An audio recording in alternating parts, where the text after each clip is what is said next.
नमस्कार, मी सौ अवंतिका हेमंत कदम, यशवंतराव चव्हाण महाराष्ट्र मुक्त विद्यापीठ अंतर्गत B.Ed अधिष्ठान अभ्यासक्रम आहे. त्यातील EDU 421 मूल्य निर्धारण व मूल्यमापन हे पाठ्यपुस्तक आहे. आज आपण या पाठ्यपुस्तकाचे वाचन करूया.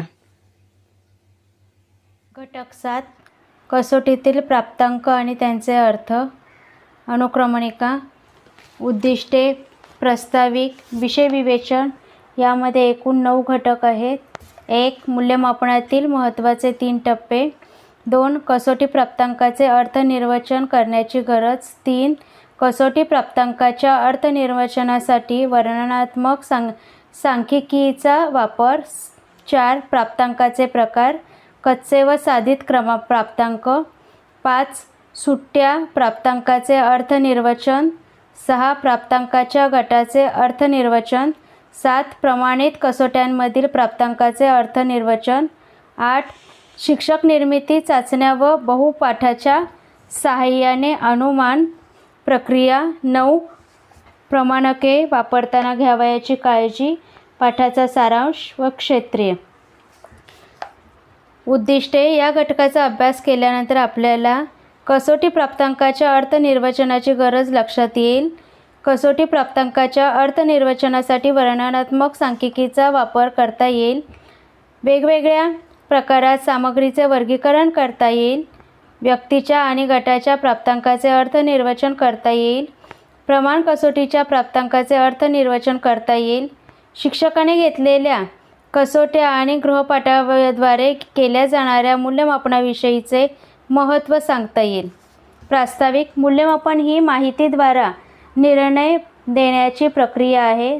समस्येचे निदान करणे, उत्तरपत्रिकेची श्रेणी ठरविणे, यशाचे भाकीत करणे, सत्र परीक्षेतील श्रेणी निश्चित करणे ही सर्व मूल्यमापनाच्या आधारे घेतलेल्या निर्णयाची उदाहरणे आहेत. शिक्षणाचा प्राथमिक हेतू हा व्यक्तीच्या वर्तन बदल घडवून आणण्याचा आहे. व्यक्ती किंवा गटाच्या शिक्षण घेण्यापूर्वी आणि शिक्षण घेतल्यानंतरच्या वर्तनाची तुलना करूनच झालेल्या वर्तन बदलाचा प्रकार आणि एकूण त्यांचे मूल्य ठरवता येऊ शकते.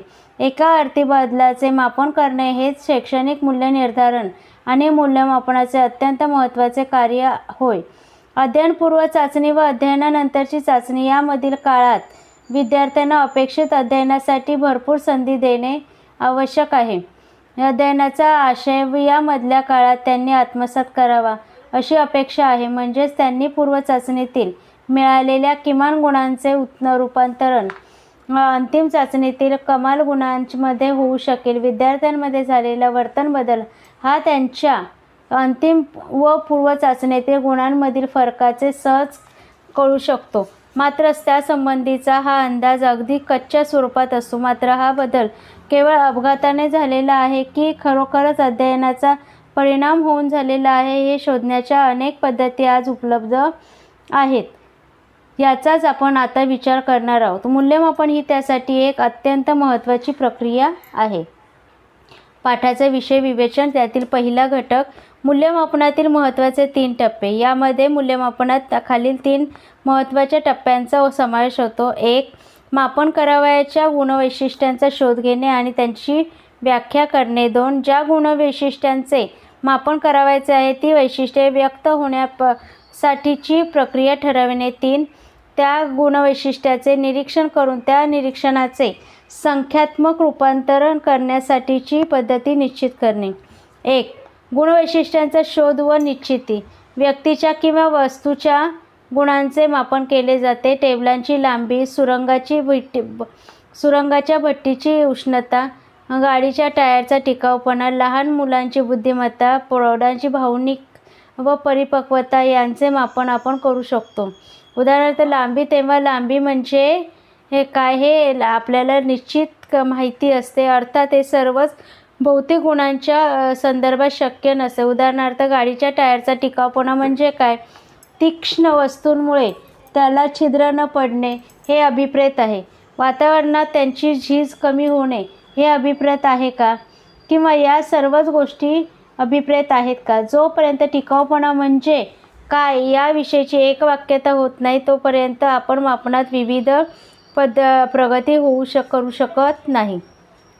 मानसशास्त्रज्ञ किंवा शिक्षक ज्या गुणवैशिष्ट्यांशी संबंधित आहेत त्या अशा गुणांच्या बाबतीत तर अशी एकवाक्यता होणे ही एक मोठी समस्याच असते. बुद्धिमत्ता म्हणजे काय? कोणत्या प्रकारचे वर्तन आपले बुद्धिमत्तेचे लक्षण ठरवणार आहेत? कल्पना आणि अमूर्त संकल्पना यांचा संबंध बुद्धीशी आहे की प्रत्यक्ष वस्तू व अनुभूती यांचा त्यात समावेश करता येईल? बुद्धीचा संबंध अभिनव परिस्थितीतील वर्तनाशी आहे की ती नित्यांच्या परिस्थितीतील वैशिष्ट्यपूर्ण प्रतिसादाशी आहे? बुद्धिमत्तेसंबंधीच्या आपल्या सर्वसामान्य कल्पना जरी समान प्रकारच्या असल्या तरी तिच्या विविध वैशिष्ट्यपूर्ण पैलूंचा आपण जर सखोल विचार केल्यास त्यासंबंधी अनेक प्रकारचे मतभेद उद्भवतात. त्यामुळे बुद्धिमत्तेची अचूकता व्याख्या करणे अवघड होऊन बसते, जसे जवळजवळ सर्व मानसशास्त्रीय संबोधाच्या बाबतीत घडते. मानसशास्त्रज्ञ व शिक्षक जेव्हा व्यक्तीच्या विविध गुणवैशिष्ट्यांचा मापनांचा संदर्भात विचार करतात त्यावेळेस ही समस्या नेहमीच भेडसावते, कारण ही गुणवैशिष्ट्ये तशी अमूर्त स्वरूपाची आहेत. 2. गुण स्पष्ट करणारे कृतीसंच निश्चित करणे. मापनांचा दुसरा पैलू म्हणजेच ज्या गुणवैशिष्ट्यांच्या मापनाचे आपण प्रयत्न करणार आहोत ती गुणवैशिष्ट्ये प्रगट होण्यासाठीच्या क्रिया कोणत्या असू शकतील याचा शोध घेणे. गुणवैशिष्ट्यांचे विशिष्ट एकाच्या साहाय्याने संख्यात्मक मापन. या तिसऱ्या टप्प्यावर निवडलेल्या विशिष्ट क्रिया करून त्या गुणवैशिष्ट्यांचे संख्यात्मक मापन करण्याची कृती केली जाते. जसे टेबलांची लांबी सांगायची असेल तर किती इंच हा प्रश्न उपस्थित होतो. या ठिकाणी इंच हे प्राथमिक एककाचे निर्देशांक आहेत. अशा वस्तुनिष्ठ एककाच्या सहाय्याने त्या गुणवैशिष्ट्यांचे संख्यात्मक मापन केले जाते. दुसरा उपघटक पाहूया. कसोटी प्राप्तांकाचे अर्थनिर्वचन करण्याची गरज. इंच किंवा पौंड ही भौतिक परिमाणे सर्वत्र व सर्वकाळ समान असतात. कोठेही व केव्हाही इंच समानच लांबी दर्शवितं व पौंड व समान वजन दर्शवितं. जसे मानसशास्त्रीय गुणवैशिष्ट्यांचे मोजण्याचे वस्तुनिष्ठ सर्वत्र व सर्वकाळ समानता असलेले एकक असू शकत नाही. गणितिक क्षमतेचे उदाहरण घेतले तर विशिष्ट उदाहरणासाठी लागणारी क्षमता इतकीच आहे की हे आपल्याला सिद्ध करता येईल का? मानसिक गुणवैशिष्ट्यांचे असे तुलनात्मक मापन अतिशय अवघड आहे. त्यासाठी शिक्षणातील व मानसशास्त्रातील गुणवैशिष्ट्यांच्या मापनासाठी आपल्याला विचारपूर्वक व्याख्या करून एखादे एकक ठरवावे लागते व त्याद्वारे मापन करावे लागते. विशिष्ट कार्य यशस्वीपणे करण्याची क्षमता हे एकक म्हणून अशी किती कार्ये यशस्वीरित्या केली जातात हे मोजून या गुणवैशिष्ट्याचे मापन शक्य आहे. हे लक्षात घेतले तर अन्वयार्थाचे महत्त्व आपल्याला पटते. जेव्हा शैक्षणिक मापनात प्राप्तांकाचे अर्थ लावणे महत्त्वाचे असते. तिसरा उपघटक कसोटी प्राप्तांकाच्या अर्थनिर्वचनासाठी वर्णनात्मक सांख्यिकीचा वापर. कसोटी प्राप्तांकावरून मिळालेल्या माहितीवर सांख्यिकीय क्रिया करणे आवश्यक आहे, कारण हे प्राप्तांक आपल्याला व्यक्तीच्या गुणवैशिष्ट्यांची नेमकी माहिती देऊ शकत नाही. जी मिळते ती माहिती ही व्यक्तिनिष्ठ स्वरूपाची व अपुरी असते. या प्राप्तांकावरून मापनासंबंधीचे माहिती व योग्य व वस्तुनिष्ठ स्वरूपाचे परंतु अपुरी असते. या प्राप्तांकावर मापनासंबंधीचे योग्य व वस्तुनिष्ठ माहिती मिळविण्यासाठीच्या तंत्राला सांख्यिकी तंत्र असे म्हणतात. केंद्रीय प्रवृत्तीय चे मापन.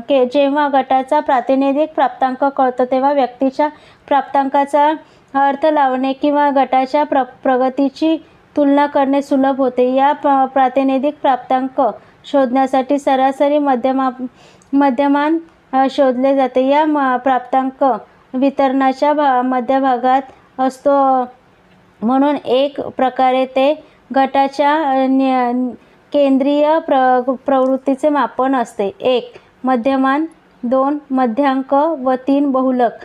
ही केंद्रीय प्रवृत्तीच्या मापनाची 3 परिमाणे आहेत. सर्वसाधारण कोणत्याही मापनात मिळालेले प्राप्तांक केंद्रस्थानी एकवटण्याची प्रवृत्ती दर्शवितात. यालाच केंद्रीय प्रवृत्ती असे म्हणतात. बहुसंख्य प्राप्तांक हे या परिमाणाभोवती विखुरलेले असतात. सर्व प्राप्तांकाची बेरीज करून त्याला एकूण विद्यार्थी संख्येने भागून मध्यमान मिळवता येते. 2 समान खंडितार्थामध्ये गटाची विभागणी करणाऱ्या प्राप्तांकाला मध्यांक म्हटले जाते. प्राप्तांकाच्या यादीत जास्तीत जास्त वेळेला आलेल्या प्राप्तांकाला बहुलक असे म्हणतात. मध्यमान हे केंद्रीय प्रवृत्तीचे अत्यंत विश्वसनीय व स्थिर परिमाण आहे, तर बहुलक किंवा किमान विश्वसनीय परिमाण समजले जाते. जेव्हा मध्यमानावर अगदी टोकाच्या प्राप्तांकाचा दुष्परिणाम होतो तेव्हा मध्यांकाचा वापर करणे श्रेयस्कर असते. केंद्रीय प्रवृत्तीच्या तातडीने आणि अंदाजे मापन करण्याच्या बहुलक वापरतात. प्राप्तांकाच्या सामान्य वितरणामध्ये परिमाणे समान मूल्याची असतात. विचलनशीलतेचे मापन. विद्यार्थी गटासंबंधीची दिशाभूल करणारी माहिती काही वेळा केंद्रीय प्रवृत्तीच्या मापनातून मिळते. भिन्न गुणवत्ता असलेल्या 2 वेगळ्या विद्यार्थी गटांचे मध्यमान किंवा मध्यांक समान येऊ शकतात. उदाहरणार्थ 49, 50, 51 आणि 10, 50, 90 या दोन्ही गटांचे मध्यमान 50 असेच येते.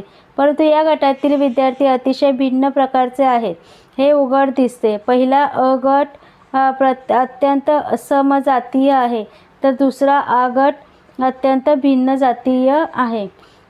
वरील परिस्थिती लक्षात घेता प्राप्तांकाच्या गटाचे विचलनत्वही जाणून घेणे महत्त्वाचे ठरते. वर दिलेल्या उदाहरणात अ मध्ये प्राप्तांकाचे विस्तार 49 ते 51 म्हणजे केवळ 2 गुणांचा आहे, तर यामध्ये दुसऱ्या गटात तो 10 ते 90 म्हणजे 80 गुणा इतका विस्तृत आहे. म्हणजेच समजातीय विद्यार्थी गटांचा प्राप्तांक विस्तार कमी असतो, तर विषम जातीय विद्यार्थ्यांच्या गटाचा प्राप्तांक विस्तार जास्त असतो. हा प्राप्तांक विस्तार विचलनशीलतात्वाचे परिमाण होऊ शकतो. विचलनशीलतात्वाची एकूण 4 परिमाणे आहेत: प्राप्तांक विस्तार, चतुर्थक विचलन, मध्यमान किंवा सरासरी विचलन आणि 4 आहे प्रमाणित विचलन. प्राप्तांक विस्तार प्राप्तांकाच्या यादीतील कमाल व किमान प्राप्तांकाचा फरकाच्या मापनातून तो मिळतो. म्हणजेच प्राप्तांक विस्तार बरोबर उच्चतम प्राप्तांक आणि निच्चतम प्राप्तांक यांच्यामध्ये वजाबाकी करून तो मिळवता येतो. चतुर्थक विचलन यामध्ये प्राप्तांक विस्तारावर प्राप्तांकामधील दोन्ही टोकांच्या गुणांच्या काही वेळा जास्त प्रभाव पडतो व त्यामुळे गटासंबंधीचे वास्तव स्वरूप कळत नाही. म्हणून विस्तार हे फारसे विश्वसनीय परिमाण मानले जात नाही. म्हणून वितरणातील किंवा प्राप्तांकाच्या यादीतील खालचे 25% व वरचे 25% प्राप्तांक दुर्लक्षित केले जातात व मधल्या 50% प्राप्तांकाचा विस्तार फक्त विस्तार शोधला जातो. हा विस्तार मधल्या 2 चतुर्थकांचा विस्तार म्हणून ओळखला जातो. या मधल्या 2 चतुर्थकांचा विस्ताराचा द्वितीयांश म्हणजे चतुर्थक विचलन होय. तिसरा आहे मध्यमान किंवा सरासरी विचलन. यामध्ये गटातील प्रत्येक प्राप्तांकाचे मध्यमानापासून विचलन शोधून त्या विचलनाची सरासरी काढल्यास सरासरी विचलन मिळते. मात्र मध्यमानापासून चे प्रत्येक प्राप्तांकाचे विचलन शोधताना ते धन किंवा ऋण काहीही असले तरी चिन्हांचा विचार न करता केवळ त्याचे मूल्यच सरासरी विचलन काढताना विचारात घेतले जाते. मध्यमान विचलन हे फारसे वापरले जाणारे परिमाण नाही. 4. प्रमाणित विचलन. मध्यमानाभोवती प्राप्तांक कोणत्या स्वरूपात वितरित झाले आहेत यासंबंधीची माहिती अचूकतेने देणारे परिमाण प्रमाणित विचलन होय. विचलनाची कल्पना थोडी लक्षात घेतली तर या विचलनाचा नेमका अर्थ समजू शकेल. एखाद्या प्राप्तांकाच्या गटाचे मध्यमान समजा 50 आहे, तर 55 प्राप्तांकाचे विचलन अधिक 5 म्हणजे तर 40 या प्राप्तांकाचे विचलन 10 असेल. या प्रकारच्या प्रत्येक प्राप्तांकाचे मध्यमानापासूनचे विचलन शोधले जाते. या सर्वच विचलनाची बेरीज 0 येते. म्हणून विचलनशीलता मोजण्यासाठी या सर्व विचलनांचा वर्ग शोधून या वर्गाची बेरीज घेऊन त्यांची सरासरी शोधली जाते. या सरासरीला प्रचरण म्हणतात. या प्रचरणाचे धनात्मक वर्गमूळ म्हणजे प्रमाणित विचलन होय. प्रमाणित विचलन म्हणजेच आपल्याला गुणांच्या मध्यमानाभोवतीच्या वितरणाचा अंदाज देते. गटातील प्राप्तांक मध्यमानापासून जास्त लांब लांब विखुरलेले असतील तर आपोआपच प्रमाणित विचलनाचे मूल्य उच्च येते. उपघटक 4 प्राप्तांकाचे प्रकार. कच्चे व साधित प्राप्तांक. कच्चे प्राप्तांक परीक्षार्थीला चाचणीत मिळालेले एकूण गुण म्हणजे कच्चे प्राप्तांक होय. काही वस्तुनिष्ठ प्रश्नांच्या चाचण्यात एकाच अचूक प्रतिसादाला 1 गुण दिला जातो. या सर्व गुणांची बेरीज म्हणजे त्या विद्यार्थ्यांचे कच्चे प्राप्तांक होत. इतर काही चाचण्यांतून मात्र हे कच्चे प्राप्तांक शोधण्यासाठी त्याने दिलेल्या अचूक उत्तरांच्या संख्येतून चुकीच्या उत्तरांची संख्या वजा केली जाते व ही वजाबाकी कच्चे प्राप्तांक दर्शविते. निबंध वजा प्रश्नाला ठेवलेल्या एकूण गुणांपैकी परीक्षार्थीला मिळालेल्या गुणांना कच्चे प्राप्तांक गुण असे म्हणतात. कच्चे प्राप्तांक आपल्या परीक्षार्थीच्या क्षमतांसंबंधी फार क्वचितच अचूक व पुरेशी माहिती देतात. त्यांचा अर्थ स्पष्ट होण्यासाठी इतर माहितीची आवश्यकता असते. साधित प्राप्तांक. तयार केलेल्या अनेक प्रकारच्या प्रश्नांमधून जेव्हा विशिष्ट प्रकारचे प्रश्नच निवडून कसोटीची रचना केली जाते तेव्हा एकच मानसिक अथवा भौतिक प्रक्रिया मोजण्याचे प्रयत्न करण्याचा परीक्षेचा हेतू असतो. अशा चाचणीत प्राप्त झालेले विविध परीक्षार्थीचे गुण तुलनीय असू शकतात, परंतु या निवडलेल्या प्रश्नांच्या काठिण्य पातळीत जर फरक असेल तर मात्र हा गुणांक किंवा प्राप्तांक तुलनीय राहत नाही. 2 विद्यार्थ्यांचे समान प्राप्तांक मोजल्या गेलेल्या क्षमतेची समान पातळी दाखवितात असे तेव्हा म्हणता येत नाही. म्हणून ज्यांची तुलना करता येईल असे प्राप्तांक कच्च्या प्राप्तांकाच्या सहाय्याने शोधले जातात व त्यांचा विचार केला जातो. साधित गुणांचे उपयोग आणि वैशिष्ट्य विविध प्रकारची असतात. त्यानुसार त्यांचे प्रकार पडतात. नेहमी वापरल्या जाणाऱ्या साधित गुणांचे प्रकार खालीलप्रमाणे आहेत.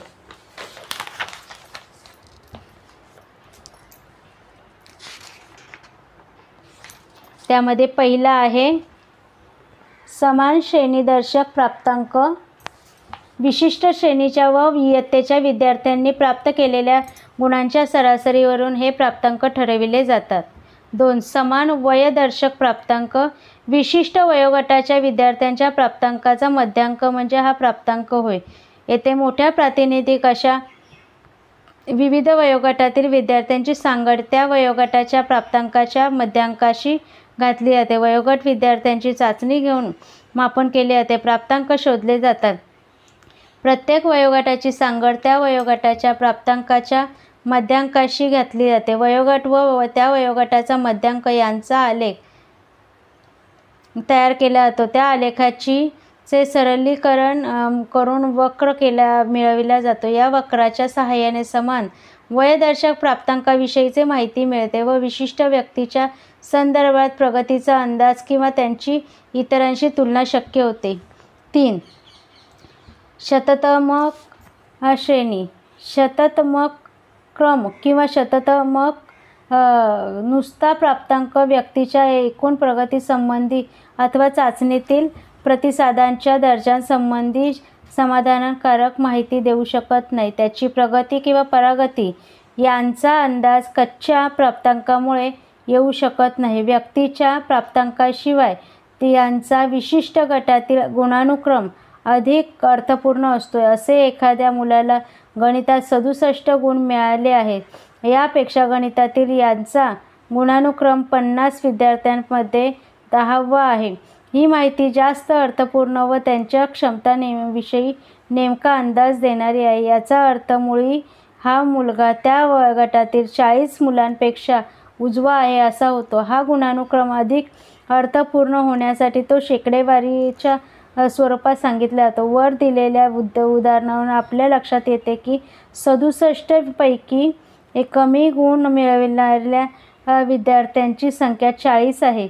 म्हणजे त्या गटात 80% विद्यार्थी असे आहेत की ज्यांना 67 पेक्षा कमी गुण आहेत. म्हणजे 67 गुणांचा किंवा ते गुण मिळविणाऱ्या विद्यार्थ्यांचा शततम क्रम 80 आहे. शततम क्रमांकामुळे विद्यार्थ्यांची तुलना करणे शक्य होते.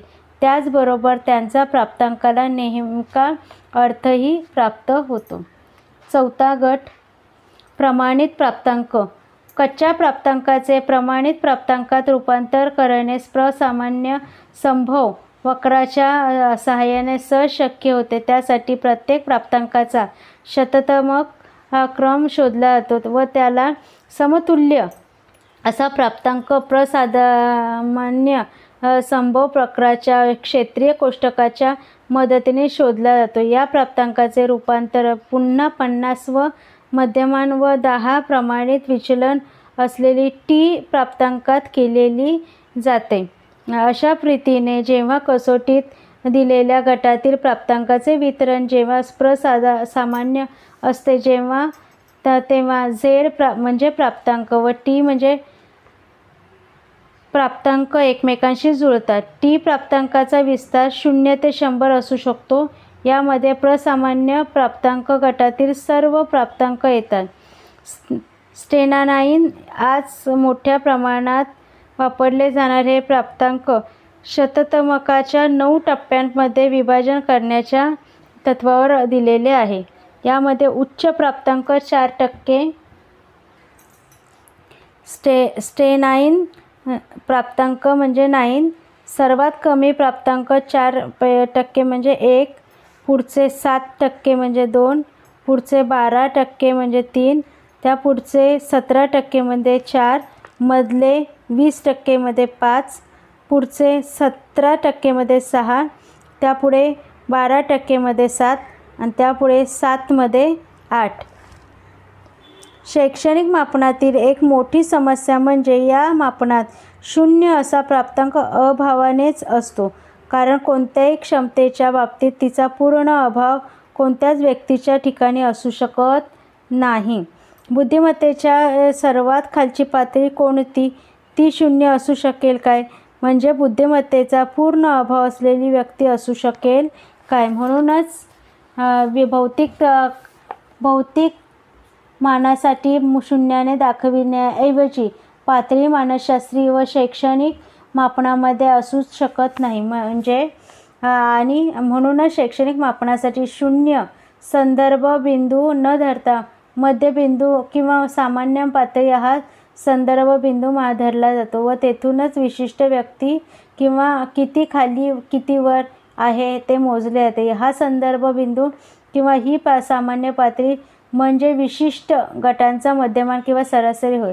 मापनासंबंधीचा दुसरा टप्पा म्हणजे मध्यमानापासून विशिष्ट व्यक्ती किती दूर आहेत हे विशिष्ट निश्चित करणे. मात्र येथे ती व्यक्ती असलेला गट प्रसामान्य आहे असे गृहीत धरले जाते. म्हणजेच मध्यमानापेक्षा कमी व जास्त प्राप्तांक मिळविणाऱ्या व्यक्ती सर्वसाधारणतः सारख्या प्रमाणात आहेत असा तो गट असतो.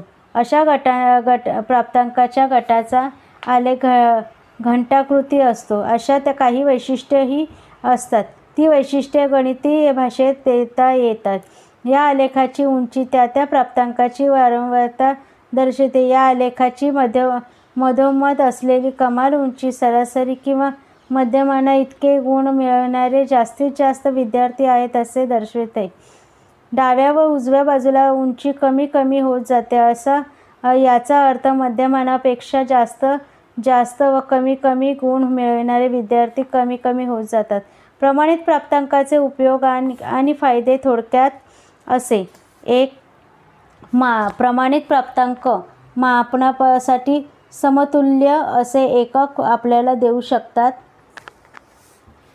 त्या प्राप्तांकाची सरळ तुलना शक्य होते. 2. वेगवेगळ्या कसोट्यांमधून मिळालेले प्राप्तांक प्रमाणित असतील तर त्यांची तुलना करता येते. त्यांचे एकत्रीकरण करणे वा सरासरी शोधणेही शक्य आहे आणि योग्यही होते. वेगवेगळ्या कसोटीतील प्रश्नसंख्या आणि काठिण्य पातळी भिन्न असली तरी हे प्राप्तांक वरील प्रकारे विचारात घेता येतात. प्रमाणित प्राप्तांक गुणांवर आधारलेले आहेत, क्रमावर नाहीत. त्यामुळे विद्यार्थ्यांच्या परीक्षार्थीच्या श्रमांचा अथवा प्रावीण्याचा अंदाज प्राप्तांक देऊ शकतात. त्याचप्रमाणे ते प्राप्तांक मिळविण्याच्या परीक्षार्थी गटातील नेमके साध्य स्थान कोणते याचाही बोध होणे आवश्यक आहे किंवा शक्य होते. 5वा घटक सुट्ट्या प्राप्तांकाचे अर्थनिर्वचन. एका परीक्षार्थीला मिळालेल्या प्राप्तांक बहुधा आपल्या फारशी काही माहिती देऊ शकत नाही. त्या प्राप्तांकाची त्या गटातील इतर प्राप्तांकाशी तुलना करून किंवा गटाच्या मध्यमानाशी तुलना करून सुट्ट्या प्राप्तांकातून अर्थबोध होऊ शकतो. परीक्षार्थीने एकापेक्षा अधिक चाचण्या दिल्या असतील तर त्या सर्व प्रकारच्या प्राप्तांकाचे एकमेकांशी तुलना करून कोणत्या कसोटीत परीक्षार्थी अधिक चांगला उतरला ते सांगता येते. विद्यार्थ्याने अध्ययन किती परिणामकारक रीतीने केले आहे त्याचे मूल्यमापन करण्यासाठी समतुल्य 2 कसोट्या निवडून त्या अध्ययनपूर्व व नंतर दिल्यास आधीच्या व नंतरच्या कसोटीतील प्राप्तांक अध्ययनाचे प्रमाण दर्शविण्यासाठी उपयुक्त ठरतात. मात्र प्राप्तांकाची तुलना त्यांच्यातील फरकावर आधारलेली असते. प्राप्तांकाचा अर्थ लावताना प्रामुख्याने त्यांच्यातील फरकाचा आधार घेतला जातो.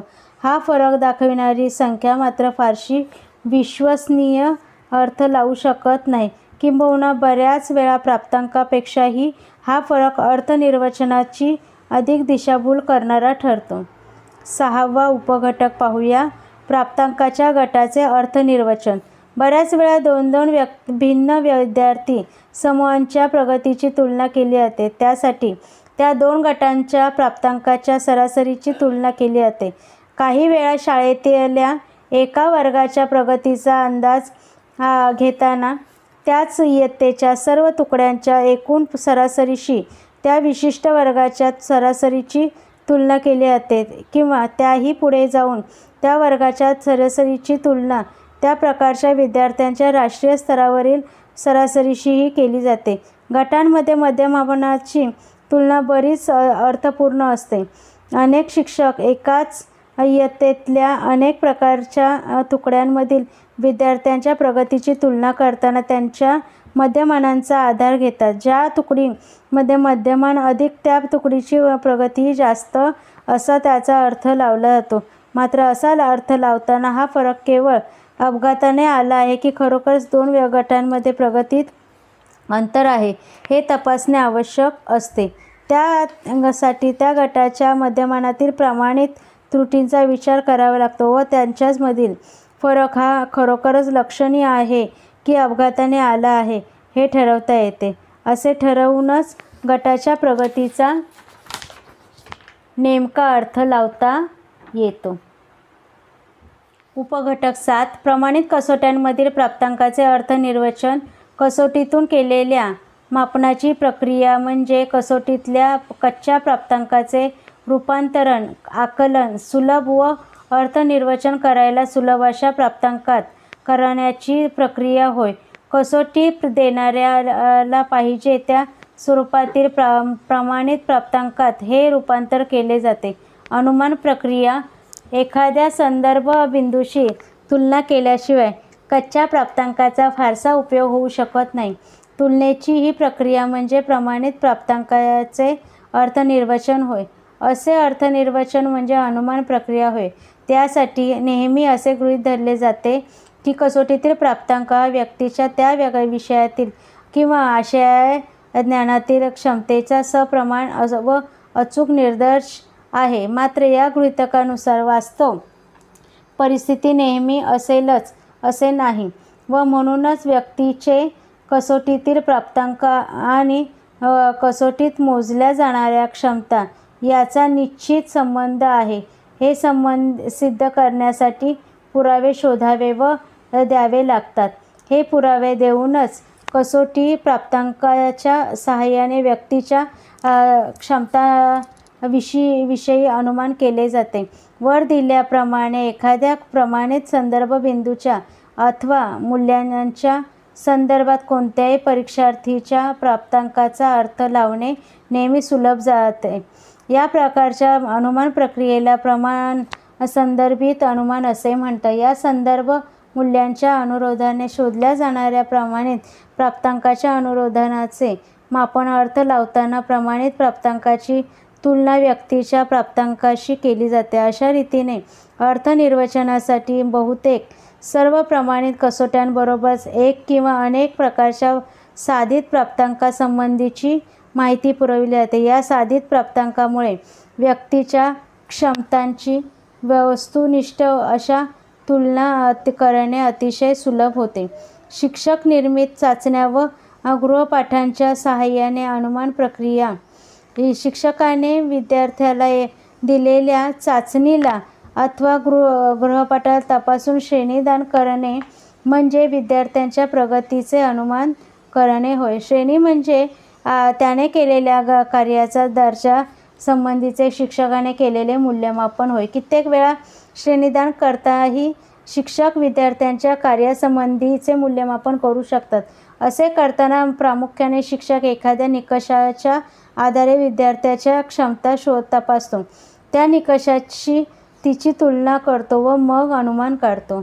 वक्राधिष्ठित श्रेणीदान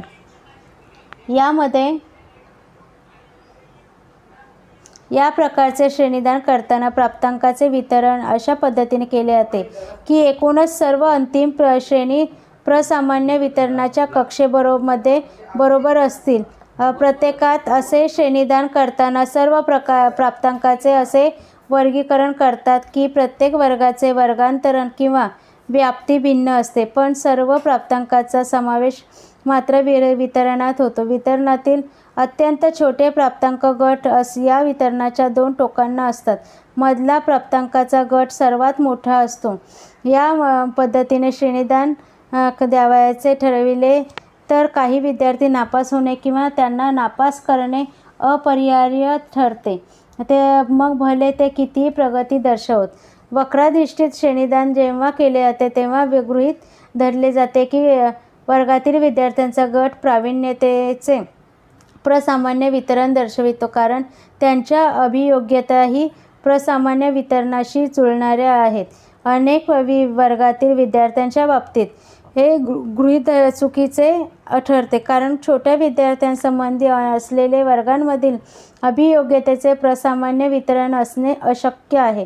म्हणूनच विद्यार्थ्यांच्या प्रावीण्यतेचाही प्रसामान्य वितरण येथे अपेक्षित धरता येणार नाही. शिवाय प्रभुत्व अध्ययनाचे तत्त्व गृहीत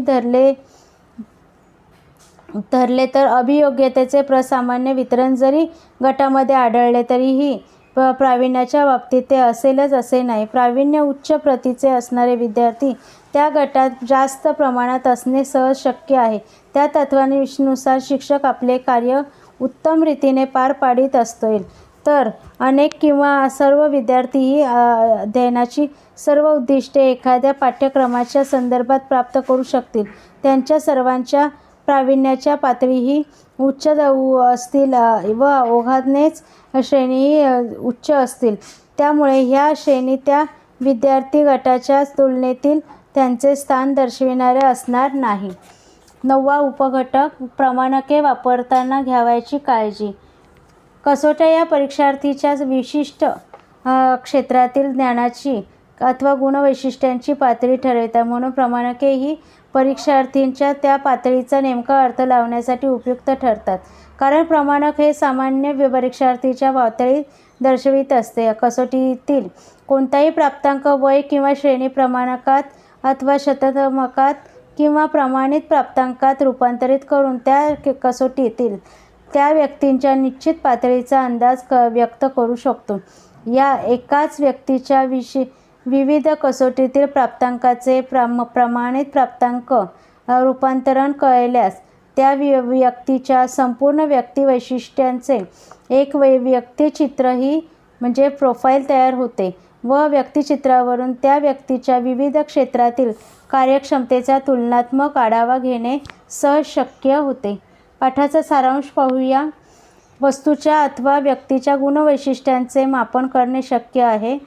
हे मापन करण्यासाठी ज्यांचे मापन करावयाचे आहे त्या गुणवैशिष्ट्यांची निश्चिती व रूपरेषा स्पष्ट होणे, त्या गुणवैशिष्ट्यांचे मापनात प्रगटीकरण होईल अशा प्रक्रिया करणे आणि प्रगट झालेल्या गुणवैशिष्ट्यांचे सांख्यिकी रूपांतर प्रमाण मोजणे या प्रक्रिया केल्या जातात. मानसशास्त्रीय व शैक्षणिक मापनात या तिन्ही क्रिया अपेक्षित आहे.